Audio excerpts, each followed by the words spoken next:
Hi, Thirgers, how are you? Today we're carrying on with gathering ideas for the Pandora's Box unit. I really want you to think about what things you would put in a magical box. Now, these don't have to be terrible things. They should be things that really represent you, that give me either an essence of your personality or things that are precious to you or memories that you have. So the first thing I'd like you to do is to listen to the poem below. Then, building on from our last live lesson, I'd like you to identify some of the poetic tricks. So that might be alliteration, where repeated sounds come about, or imagery when you can see word pictures really clearly. Remember we said from last lesson, an image is when something real is compared to something it cannot possibly be, but the important thing is there's a reason. So if you remember, we compared love to onions, and you came up with great reasons why love and onions could possibly linked. I think there was something to do with crying and layers. So notice some of the poetic techniques. Now, anytime a poet has bothered to use poetic techniques, it is guaranteed to be a very important image. So when you spot it, just pay a bit more attention, trying to understand what's important about it. So I want you to complete the questions, and then I'd like you to pick, as I said, certain things that you would like to put into a magic box. What would they say about you? Now, I was thinking about this. What would I put into a box? So I want you to either come up with them in your heads, things that you find precious or interesting. Maybe they'll just fly into your head, or maybe you'll have to walk around looking for them. So I walked around my house earlier and I looked for some things, and I found, and this is genuine now, I would genuinely put this into a magic box. I would put this into, it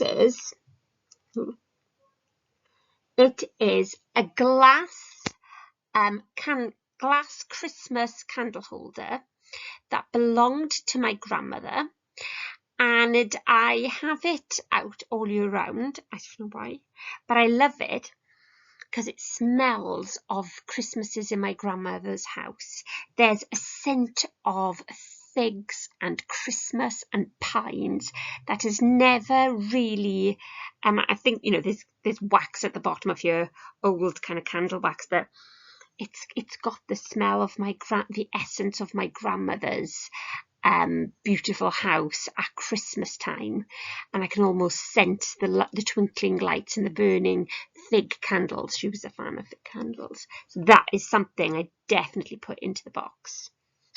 I'd maybe try to think of alliteration to get across the essence of kind of the decadence of the house, so the luxuriousness of it. So I practice on my tongue what kind of is quite a nice sound. I try and find nice sounds for this. This is something lovely I put in the box. Something else I would put into the box are these, I don't know if you can see them. Hang on. There you are. And where's he gone? I can't even get him there.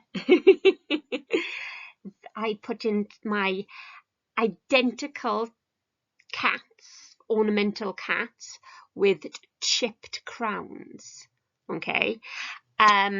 These were a birthday present from my husband, and I'm going to be honest, I hate them. So I was just like, can you imagine me opening this and going, oh, great, twin cats. I don't even like cats. That's a lie. I do like cats, but white panthers, twin white panthers with chipped crowns. I just thought they sounded funny, and maybe I'm going to use poetic devices to make them sound savage and hostile, maybe alliterative S's to get across my animosity towards them. I did try to get my husband, who's an artist, I did try to get him to maybe paint pink or red flowers on them, but he hasn't yet. He hasn't fulfilled that promise.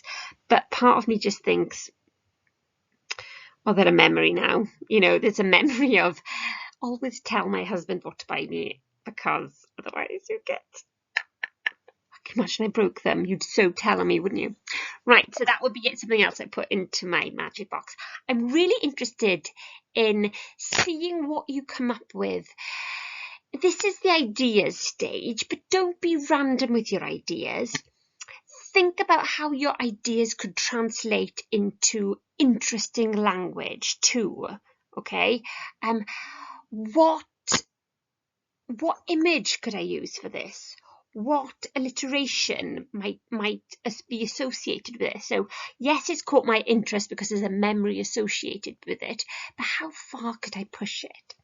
So I'm looking forward to seeing your ideas, and I shall speak to you very soon. Bye, Thurgers.